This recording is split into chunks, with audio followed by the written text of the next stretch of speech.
네, 온라인 학습 시대 가장 중요한 자기주도 학습 습관 잡는 법을 매주 키워드로 알려드리고 있는 수다학입니다. 제가 얼마 전에 학생들이 비대면 수업보다는 대면 수업을 더 선호한다. 이런 말씀을 드렸는데요. 말 그대로 학교에 가는 게 더 좋다. 난 학교에 가고 싶다. 이 얘기입니다. 도대체 왜 가고 싶은가? 이유를 물어보니 여러 가지가 있는데요. 학교에 가야만 직접 체육 수업을 할 수 있으니까. 이런 얘기도 있고, 거기 가서 친구들이랑 같이 급식 먹으면서 이렇게 좀 얘기도 나누고 그러고 싶어요. 여러 가지 그런 이유가 있다고 하거든요. 야, 근데 진짜 예전 같으면은 학교 가기 싫어요. 이런 대답도 많았을 것 같은데 이게 학교를 못 가는 상황이 되다 보니까 오히려 가고 싶다. 이런 대답이 많이 나오는 게 참 아이러니하네요. 자, 과연 이 아이들의 심리 어떤 걸까요? 저희 참 궁금한데 이런 건 늘 말씀드리지만 선생님께 직접 여쭤보는 게 낫죠. 오늘도 변함없이 아주 좋은 말씀 해주시기 위해서 손은지 선생님 나와 계십니다. 안녕하세요.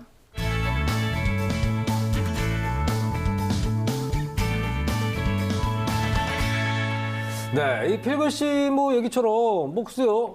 원래는 가기 싫어하다가 이제 가지 말라 그러니까 가고 싶어지는 것 같기도 하고. 근데 이제 개인적으로는 그래도 어쨌든 아이들이 학교를 가고 싶어 한다라는 자체는 좀 환영할 만한 현상이 아닌가 싶거든요. 맞아요. 학교가 공부만 하는 곳이라고 하면은 재미없잖아요. 학교 가기 싫은 게 당연할 수도 있죠. 그런데 그게 아니라 친구 만나러, 급식 먹으러 이런 동기가 뭔가 있다는 거잖아요. 절대 나쁜 거 아니에요. 네. 그렇죠. 근데 저희 반 아이들 같은 경우도 기존에 있던 그 컨텐츠형의 온라인 수업보다는 요즘 하고 있는 실시간 수업을 훨씬 더 좋다고 하고요. 이 실시간 수업보다는 등교 수업하는 게 그래도 좋다라고 이야기하거든요. 사실 가르치는 내용 자체에는 크게 차이가 없어요. 그런데 이 학교 가서 선생님을 보고 싶다, 친구들을 만나고 싶다 이런 것 자체가 동기가 되는 거거든요. 그래서 이 학습 동기가 굉장히 중요하다는 것이죠. 자. 저희가 말이죠. 오늘도 이 새로운 얘기를 전해드리면서 과연 오늘은 어떤 얘기를 나누게 될까 벌써부터 기대가 많이 되는데 시작부터 놀라운 건 지금 자리 배치가 말이죠. 그러니까요. 뭔가가 지금 달라졌다는 거. 이거부터가 보시는 분들로 하여금 오늘 이게 무슨 일이지? 어떤 상황이길래 뭔가 분위기가 바뀌었지? 기대감 뿜뿜. 수다학 최초로 쌍둥이 형제분들을 모셨습니다. 이야. 정말 대단한 분들입니다. 여호원, 여호용 형제 두 분을 모셨습니다. 네, 안녕하세요.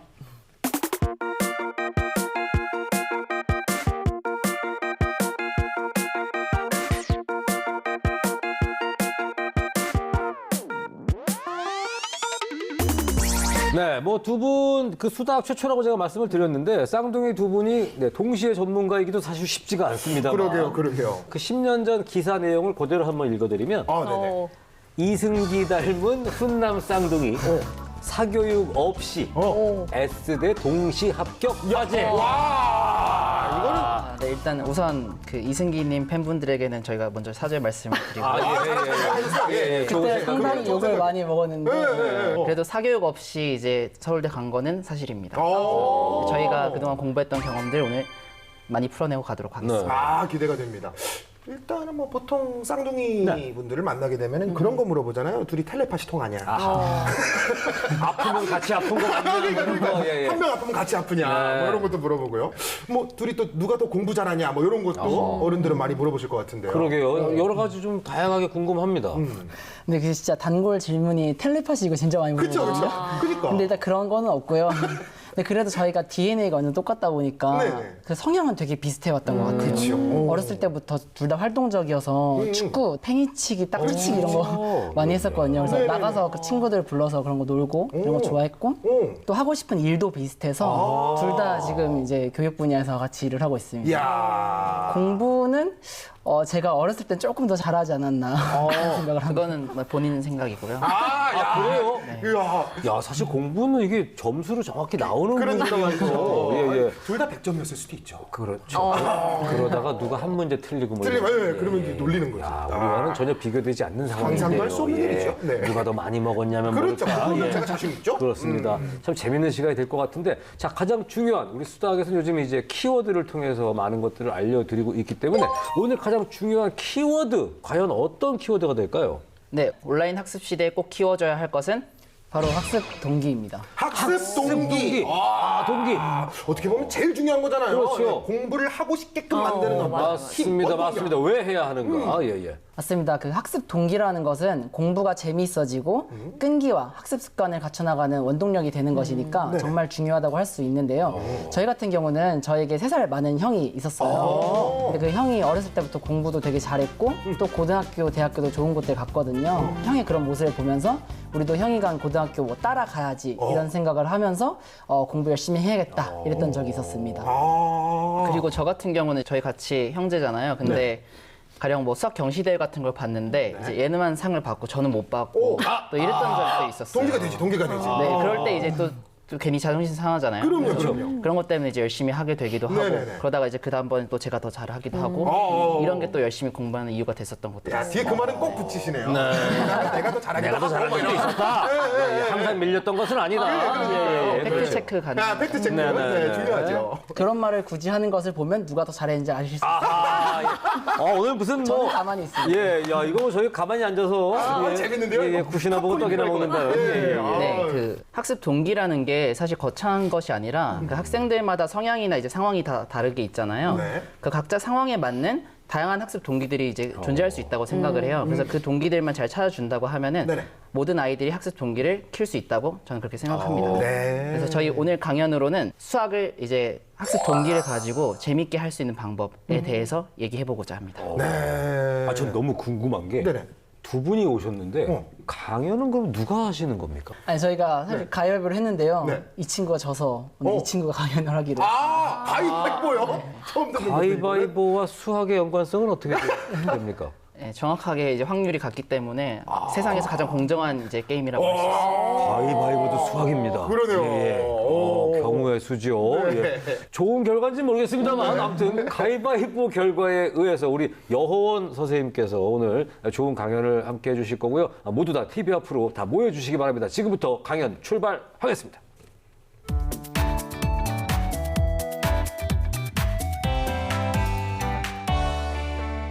코로나로 인해서 온라인 학습을 하는 경우가 정말 많아졌는데요. 비대면 방식의 특성상 대면에 비해 전달력이 떨어지고 학습 감독도 어렵기 때문에 동기부여가 되지 않은 학생이라면 학습 효과가 매우 떨어질 수가 있습니다. 이럴 때일수록 어떻게 하면 수학에 대한 동기부여를 해줄 수 있을까요? 먼저 같은 내용이더라도 다르게 접근해서 수학에 대한 관심을 높여줘야 합니다. 네, 여기 보시는 것은 6학년 1학기 4단원 비와 비율에 대한 내용인데요. 딱 봐도 글자가 많고 되게 재미가 없어 보이죠? 하지만 여기를 보시면 어떨까요? 네, 인형의 크기는 다르지만 같은 비율에 의해서 커지고 있다는 것을 직관적으로 알 수가 있습니다. 둘 다 동일하게 비와 비율에 대한 것을 설명하고 있는 것인데요. 방금 보신 것은 하나의 그림으로 이 개념을 쉽게 바로 알 수가 있는 것이죠. 네, 실제로 이 인형의 길이를 재어본다면 더 확실하게 이해를 할 수 있습니다. 네, 만약 첫 번째 인형의 높이가 25cm, 밑변이 5cm라고 하고 두 번째 인형의 높이가 20cm, 밑변이 4cm라고 하면 세 번째 인형의 높이가 15cm일 때 그 밑변의 길이는 재어볼 필요도 없이 3cm라는 것을 바로 예상할 수가 있습니다. 25대 5는 5대 1, 20대 4도 5대 1, 15대 3도 5대 1일 테니까요. 이것을 보면서 두 수의 양을 기호 콜론을 이용해 나타낸다는 것을 알 수 있습니다. 여기에 더해서 비율은 기준양에 대한 비교하는 양의 크기라는 것을 알아간다면 어떨까요? 단순히 줄글로 적혀 있는 것을 읽을 때보다 훨씬 재밌고 쉽게 개념에 대한 이해가 될 것입니다. 물론 교과서에 적힌 개념을 보는 것은 상당히 중요합니다. 하지만 단순히 읽고 보는 것으로 끝나는 것이 아니라 이렇게 예시를 통해서 학습한다면 아이들이 더 흥미를 느낄 수 있을 것입니다. 이렇게 개념이 확실히 머릿속에 들어왔다면 문제 난이도를 좀 더 올려볼 수 있을 것입니다. 여러분 혹시 63빌딩 높이를 직접 자로 재지 않고 구할 수가 있을까요? 이것 또한 좀 전에 익혔던 비와 비율의 개념을 이용하면 쉽게 구할 수가 있는데요. 직각삼각형에서 각의 크기가 일정하면 가로와 세로의 길이를 아무리 늘려도 모양이 똑같은데요. 우리가 닮음 도형이라고 하죠. 네, 이것을 이용해서 저희는 63빌딩의 높이를 구해볼 건데요. 63빌딩으로부터 1000m 떨어진 지점에서 빌딩을 한번 바라본다고 가정을 해볼게요. 저희는 클리노미터라는 간단한 도구를 이용해서 내가 바라보고 있는 곳의 각도를 잴 수가 있는데요. 빌딩 꼭대기까지의 각도가 14도가 나왔습니다. 그렇다면 직각삼각형에서 한 각도가 14도일 때 가로와 세로의 비율만 알면 우리는 63빌딩의 높이를 구할 수가 있겠죠. 수학자분들이 미리 계산해 놓은 비율에 따르면 각도가 14도일 때 밑변과 높이의 비율은 4대 1 정도가 된다고 합니다. 지금 63빌딩까지의 거리가 1000m였으니 63빌딩까지 높이는 그 4분의 1인 250m 정도가 된다는 것을 바로 알아낼 수가 있습니다. 이렇게 비와 비율만 제대로 알면 직접 가지 않고도 높은 산의 높이나 지구의 둘레, 심지어 지구부터 달까지의 거리도 바로 알 수가 있습니다. 정말 신기하지 않나요? 이렇게 특정 개념을 공부할 때 재미있는 질문이나 실제 예시를 통해서 접근한다면 아이들이 좀 더 흥미를 느낄 수 있을 것입니다. 학습 동기를 높여줄 수 있는 또 다른 방법 하나를 더 알려드릴게요. 바로 퍼펙트 수학 게시판을 활용하는 것입니다. 퍼펙트 수학 게시판이란 뭐냐면 내가 잘 보이는 곳에 게시판을 걸어놓고 내가 정한 수학 목표를 이룰 때까지 그 과정을 하나하나 붙여보는 것인데요. 예를 들어 다음 주 수학 단원평가 80점 이상 받기라는 목표를 세웠다면 퍼펙트 수학 게시판에 그 목표를 이루기 위해서 했던 것을 하나하나 붙여보는 것입니다. 가령 월요일에 수학 연산 문제 10문제를 풀었다면 메모지에 날짜, 시간을 적어서 붙이고 화요일에 수학 서술형 3문제를 풀었다면 메모지에 적지 않더라도 문제 자체를 잘라서 붙여봐도 되겠죠. 그리고 수요일에 엄마와 함께 테스트를 봤다면 그 시험지를 붙여볼 수도 있을 것입니다. 이렇게 하다 보면 아마 게시판 전체가 가득 차는 시기가 생각보다 빨리 찾아올 거예요. 네, 그때 부모님은 게시판에 걸린 종이 개수만큼 아이들에게 보상을 해주시면 됩니다.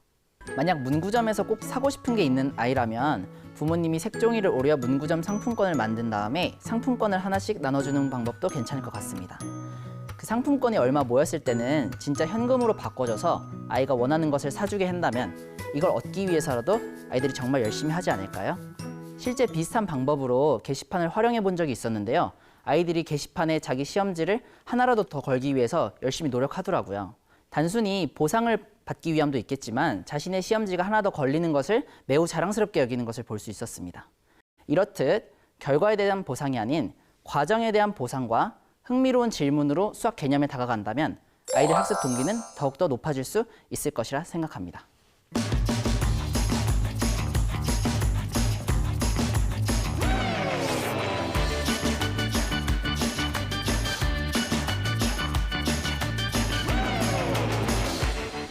네, 이 퍼펙트 수학 게시판. 이게 용어가 굉장히 마음에 들지 않습니까? 네, 그냥, 퍼펙트. 예, 그냥 게시판이 아니라 퍼펙트라는 단어가 딱 들어가니까 네. 마음가짐부터가 뭔가 좀 일단 좀 달라지는 것 같고요. 그러니까요. 어떻습니까? 본인이 강연을 했으면 더 잘했을까요? 어떻게 보셨나요? 조금 더 잘했을 것 같은데 네, 네. 나쁘지 않게 한 것 같습니다. 네. 그리고 저희 경험을 좀 말씀드려 보자면 네. 제가 초등학교 6학년 때 저희 옆집에 살던 친구네 집에 막 창의력 수학, 사고력 수학 이런 문제집이 있었어요. 그래요? 그래서 그런 문제들이 있으면은 딱 시작한 다음에 가장 먼저 풀어서 정답을 맞히는 친구가 이기는 거예요. 그래서 맞춘 다음에 어떻게 풀었는지 설명해주고 이런 일종의 게임 같은 걸 했거든요. 근데 저희는 그때 그게 너무 재밌었어요. 그래서 진짜 시간 가는 줄 모르고 막 새벽 1시까지 하다가 친구 부모님께서 너 이제 진짜 자라 이러면서 막 언성 높이시면서 자라 그러고 막 이랬던 적이 있는데 말씀드리고 싶은 부분은 네네. 특히 어린 나이일수록 수학을 너무 딱딱하게만 배우는 것이 아니라 이렇게 조금 더 유연하고 좀 재미있는 이런 문제들을 접해보면은 수학의 흥미를 느끼는데 큰 도움이 되지 않을까 싶습니다. 맞아요. 아이들이 선생님한테 모르는 거를 물어보는 것보다 친구한테 물어보는 거 훨씬 좋아한다고 네. 했잖아요. 네네. 그러니까 친구랑 같이 뭔가를 할 수 있다는 것 자체가 굉장히 좋은 것 같고요. 네. 우리 수업 같은 경우에서는 선생님들께서 가장 신경 쓰시는 것 중에 하나가 수업 시작할 때 첫 5분이거든요. 5분. 네, 우리는 이거를 동기를 유발한다. 동기 유발 단계다 이렇게 얘기를 동기 해요. 유발 중요하죠. 네, 예, 예. 맞아요. 동기 유발 단계에서 질문 형태를 많이 사용을 하거든요. 예를 들어서 1학년 친구들이 수학 시간에 여러 가지 도형에 대해 공부를 한다고 하면 네. 자, 1학년 친구들 우리 맞춰볼까요? 이 모양은 무엇일까요? 평평한 부분이 있어서 쌓을 수가 있어요. 할 수가 있어요. 두 번째. 그런데 뾰족하게 튀어나온 부분은 없어요. 대신에요. 둥근 부분이 있어서 한 방향으로 굴릴 수가 있어요. 자, 마지막 힌트. 이 모양을 자동차 바퀴에서 볼 수 있어요. 이 모양, 이 도형은 무엇일까요, 친구들? 정답 아는 친구 그럼 하면은 둥근 저기 기둥 모양이잖아요. 그렇죠. 둥근 기둥 모양이 정답이거든요. 이런 식으로 그날 공부할 내용을 아이들한테 그 퀴즈를 내듯이 이렇게 해주면 아이들이 호기심도 생기고 집중력 높아지고 네. 그리고 더 학습에 대해 흥미를 확 느끼게 되는 것이죠. 그렇겠네요. 네, 막 맞추고 싶어서. 맞아요. 그래서 저학년뿐만 아니라 고학년 친구들한테도 네. 수업 초반에 이런 질문을 한번 던져보는 거예요. 자, 얘들아. 최대 공약수란 말 많이 들어봤지? 근데 말이야. 최소 공약수를 구하라는 문제는 왜 교과서에 없는 걸까? 그럼 애들이 맞네. 왜 최대 공약수는 있는데 최소 공약수를 구하라는 문제는 교과서에 없는 거야? 이렇게 이상함을 느끼는 거예요. 그렇죠. 뭐 마음에 의심을 품고 이제 그렇지. 수학을 왜 시작하는 그런 거지? 거지, 수업을. 그렇죠. 가장 크기가 작은 공약수는 항상 1이니까 일이니까. 구할 필요가 없는 거구나. 그러니까 이런 말이 없다는 게 아니라 구해야 될 의미가 없는 거구나. 이걸 깨닫게 되면서 최대 공약수인지 최소 공약수인지를 절대 헷갈리지 않게 되는 거죠. 초등 고학년에 대한 이제 동기 유발 방법을 얘기해 주셔서 저도 이제 하나만 더 얘기를 해보면 네네네. 그 경영학 이론 중에서 그 120% 동기부여 이론이라는 게 있어요. 120% 동기부여 예, 예. 이론. 네, 그게 뭐냐면 직원들이 평소에 자신이 할 수 있는 역량보다 120% 정도 수준, 약 20% 정도 높은 수준의 목표를 정해주면은 실제로 직원들의 업무 성과가 가장 최대로 난다. 이런 건데 좀 쉽게 설명을 하면은 아이들이 할 수 있는 것보다 살짝만 어려운 수준의 목표를 정해주면 그때 가장 열심히 노력하게 된다. 이런 거예요. 그래서 이제 가령 애들이 조금만 노력해도 네. 90점, 100점 정도 받을 수 있는 시험지를 나눠주고 네. 애들이 노력한 경험을 통해서 그 성취 경험을 만들어주게 된다면 나도 할 수 있구나 하면 되네 이런 생각을 가지고 더 집중해서 공부하게 되는 네, 또 이런 효과도 있습니다. 저희가 늘 그 고학년에 대한 솔루션 걱정을 많이 하는데 뭐 벌써부터 시원하게 좀 대답을 해주시는 것 같아요. 근데 좀 궁금한 점이 서로에게 좀 공부를 이렇게 가르쳐 준 적도 있습니까? 제 입으로 이런 말씀 드리고 싶지는 않은데 네네네. 제가 공부를 좀 더 잘했던 적이 있어요. 제가 고등학교 1학년 때였어요. 네네. 그때 이제 다음날 시험에 도덕 과목이 있었는데 옆반이었는데 가서 보니까 공부를 진짜 하나도 안 한 거예요. 몰라요, 그냥 몰라요. 그래서 제가 그때 도덕 그 시험 범위에 대해서 3시간 동안 속성 과외를 해줬어요. 아니 시험 전날 그렇지 않아도 바쁠 텐데. 이렇게 항상 이제 부족함이 많은 친구인데. 근데 시험은 제가 더 잘 봤어요. 그래서 진짜 억울한 게 네네. 전 가르쳐 줬어요. 진이 빠진 거죠. 시험도 조금 틀렸는데 이 친구는 다 맞은 거예요. 이야, 이거는 뭐 이게 어떻게 되는 겁니까? 억울하겠다, 이게 뭐 억울하겠다. 예, 거의 뭐 둘이서 주거니 받거니. 그러니까 말이죠. 예. 오. 근데 두 분에게 이제 형님이 또 계시니까 뭔가 좀 형님에게 배운 그런 경험들도 좀 있을 것 같거든요. 저희가 어렸을 때 집에서 이제 수학 공부 혼자 할 때가 있었어요. 네네. 근데 하다 보면은 이제 모르는 게 많잖아요. 그래서 형한테 물어보면 형한테 쉬운 거니까 형이 되게 친절하게 잘 가르쳐 줬었거든요. 근데 이게 저희 입장에서는 이제 물어볼 사람이 있으니까 좋고 그리고 형 입장에서도 그렇게 가르쳐 주는 과정에서 복습도 되고 하잖아요. 초등 수학이라는 과목이 특성상 이제 그 연계가 이렇게 그렇죠, 연계성이 높기 그렇죠. 때문에 네네네. 이게 학년이 달라도 서로 가르쳐 주고 배우는 과정에서 이렇게 둘 다 공부가 되는 이런 효과가 있지 않나 싶습니다. 저희가 그 형제자매나 이렇게 남매끼리도 좀 서로 가르쳐주고 이런 형식이 공부에 굉장히 도움이 될 거다라는 말씀을 많이 드렸는데 바로 그 부분에 있어서 가장 좋은 예가 아닌가. 실례지만 그러면 그 형님분도 좋은 대학을 또 가셨나요? 형도 서울대학교를 갔습니다. 그러니까 이제 뭐 얘기를 듣다 보면 말이죠. 이게 워낙 너무 잘한 형제의 이야기여서 조금은 이질감이 들 그러게요. 수도 있지 않나? 그러게 말이죠. 그런 생각이 들거든요.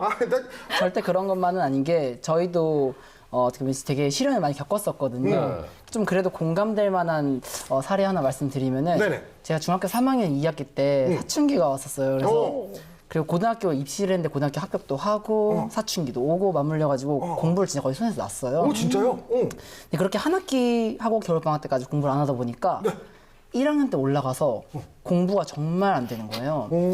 160명 중에서 수학 성적이 126등이었어요. 126등이요? 160명 중에? 그래서 너무 다른 세계라고 막 느끼면서 이제 뭐 이렇게 보실 필요는 없을 것 같고 근데 그래도 이제 그런 어려움이 있었을 때 네네. 어려움이 있는 친구들 많잖아요.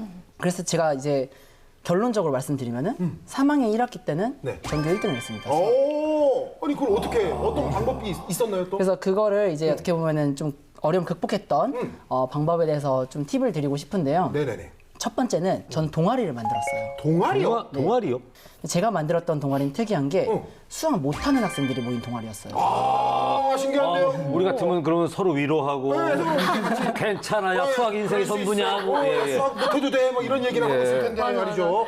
그래서 같이 필기 공유하고 어려운 내용 있으면 가르쳐주고 예상 문제 서로 골라서 풀어주고 이런 식으로 시험 대비를 같이 하는 동아리였거든요. 그래서 그게 대단하네요. 정말 도움이 많이 됐던 것 같고 네, 그리고 두 번째 방법은 네. 실수 노트를 만드는 실수 건데요. 노트요? 예를 들어서 덧셈 뺄셈을 잘못했다든지 아니면 괄호를 풀어주는데 부호를 잘못 붙이는 실수를 한다든지 이런 부분을 다 적어놓고 제가 어떤 부분에서 실수를 하는지를 잘 봤어요. 그러면 보다 보면 실수의 패턴이 또 있어요. 내가 자주 실수하는 유형이 있거든요. 실수도. 그래서 그런 부분을 보면서 계속 고쳐나가려고 했던 것이 큰 도움이 됐었습니다. 그런 방법을 통해서 126등에서 전교 1등까지. 1등 무려. 예. 대단합니다, 진짜. 예. 이렇게 그 공부를 재밌게 빠져들게 하는 데에는 부모님의 영향도 사실은 엄청 클 수밖에 없다 이런 생각이 드는데 부모님이 어떻게 교육을 시키셨을지도 참 궁금합니다. 네, 저희는 그 어머니가 항상 그 저희가 그날 해야 될 것과 뭐 이제 놀고 싶은 것들 있잖아요. 네. 네, 그 중에서 항상 그날 해야 될 거를 먼저 끝내야지만 놀 수 있게 해주셨어요. 그러니까 이거는 거의 절대 원칙 같은 거였는데, 근데 거기에 하나 덧붙여서 네. 저희가 어렸을 때 집에 어머니가 저희 때는 핸드폰은 없었고 이제 컴퓨터 게임 좋아했을 때인데 컴퓨터 일부러 한 대만 주신 거예요. 그래가지고 그날 해야 될 걸 먼저 끝내는 애가 컴퓨터 먼저 하는 거다. 이렇게 해가지고 이제 저희가 딱 그날 할 일을 이제 미친 듯이 하게 되는 거죠. 그러니까 이렇게 할 것과 이제 놀고 싶은 게 있을 때 할 거를 먼저 끝내는 습관 네. 이런 거 들어주셨던 것이 지금 성인 된 이후에도 되게 좋게 작용하고 있는 것 같습니다. 야, 엄청 고단수시네요. 어머니께서 머리를 잘 쓰셨네요. 그리고 또 저희가 시험 보고 나서 결과 잘 안 나온 적도 있었을 거잖아요. 네네. 그럴 때 단 한 번도 결과 가지고 뭐라고 말씀하신 적이 없어요. 오히려 기죽을까 봐, 못한다는 생각을 할까 봐 걱정을 하시면서 네. 너 원래 잘하는데 이번만 못 본 거다. 이런 식으로 말씀하시면서 저희가 진짜 원래 나 이성적 받을 학생 아닌데 더 잘할 수 있는데 요번만 미끄러진 거다. 다음엔 더 잘할 수 있을 거다. 이런 생각을 진짜로 갖게 만들어 주셨거든요. 그러니까 그런 어떤 좀 생각을 긍정적인 생각을 갖게 만드는 거 이런 부분들을 이제 또 어머니께서 도움을 주셨던 분이 아닌가 싶습니다. 야, 그럼 이게 오늘 어머님께서 출연하셨어요. 그러니까 같은 어머니가 하셨어야 되는 거 아니에요? 전화 한번 해보세요. 많이 바쁘신지. 네, 다음 주에라도 좀 어떻게. 그러니까 방금 이 이야기에서 교훈을 또 얻을 수 있잖아요. 어떤 거요? 비교 금지. 칭찬은 많이 할수록 그렇죠. 작은 일로도 뭔가 폭풍 칭찬을 막 해주면은 이게 결국 동기부여로 이어질 수가 있게 되는 거죠. 우리 식당 갔을 때 특히 고급 식당 갔을 때 네. 스테이크부터 콱 내주나요? 아니죠. 그 전에 이제 아니죠. 이것저것 주죠. 이렇게 입맛을 돋울 수 있는 맞아요. 스토브 좀 아니죠? 그러니까 뭔가 시작해가지고. 에피타이저부터 주잖아요. 입맛을 네. 돋구려고. 그러니까 수학 공부할 때도 마찬가지인 거예요. 새로운 내용, 중요한 내용을 공부할 때 그냥 내용을 막 주입시키는 게 아니라 학습 동기가 충분히 유발돼서 에피타이저 역할을 막 해줄 수 있도록 해야 아이들이 집중해서 진짜 열심히 공부해야겠구나 이런 생각을 하게 되는 거죠. 네. 그러니까 아이들이 좀 즐겁게 공부를 할 수 있도록 오늘 여러 가지 좋은 방법 나왔잖아요. 네네네. 이 방법과 그리고 이 경험담들을 많이 활용해 주셨으면 좋겠어요. 네. 야, 이 에피타이저와도 같은 학습 동기를 잘 유발시켜서 메인 음식을 아주 맛있게 먹듯이 공부 열심히. 에피타이저가 없어도 물론 맛있게 먹지만, 네. 예. 그렇죠. 뭐, 맛있어요. 근데. 그렇죠. 네, 진짜 좋아하거든요. 좋은 에피타이저가 있으면 더 맛있을 거 아닙니까? 맞아요. 그 식욕을 돋궈주고. 그렇죠. 바로 요 점을 살려서 네. 정리를 부탁드리겠습니다. 아, 그렇죠. 드디어 그 시간이 또 찾아왔군요. 네. 자, 오늘도 아주 또 재미있는 이야기를 한번 들고 와봤습니다. 오늘도 한번 문을 열어보시죠. 빌근이의 수학동화 샤랄라. 오늘 들려드릴 이야기의 주인공은 천재 발명가 알프레드 노벨이에요. 스웨덴의 한 발명가의 아들로 태어난 노벨은 어려서부터 과학에 남다른 관심을 보였어요. 특히 화학 공장을 운영했던 아버지의 영향으로 화학자가 되고 싶다는 꿈을 키워나갔습니다. 시간이 흘러 어른이 된 노벨은 본격적으로 화학 제조 실험을 시작했어요. 당시 대부분의 화약은 쉽게 출렁이는 액체였던 탓에 조금이라도 조심하지 않으면 폭발해 굉장히 위험했어요. 심지어 액체 화약 폭발 사고로 사랑하는 동생을 잃게 되자 노벨은 큰 충격에 빠졌습니다. 하지만 그는 포기하지 않고 굳게 다짐했어요. 그래, 이 세상에서 가장 안전한 화약을 만드는 거야. 이후 끊임없이 노력한 끝에 노벨은 최초의 고체 화약, 다이너마이트를 완성했답니다. 그런데 철도나 터널 공사를 위해 발명된 다이너마이트가 전쟁 무기로 사용되는 것을 알게 된 그는 크게 상심했어요. 결국 노벨은 인류 평화를 위해 힘쓸 것을 다짐했고 그의 유언에 따라 세계 과학의 발전과 평화에 공헌한 이들에게 수여하는 노벨상이 탄생하게 되었답니다. 이렇듯 노벨이 위대한 업적을 이룰 수 있었던 건 바로 동기부여 덕분. 어려서부터 스스로에게 동기를 부여해 꾸준히 꿈을 향해 노력했기에 지금까지도 인류 발전과 평화를 꿈꾼 위대한 발명가로 남을 수 있었답니다. 여러분도 노벨처럼 나만의 학습 동기를 찾아 의욕을 쑥쑥 키워보는 건 어떨까요?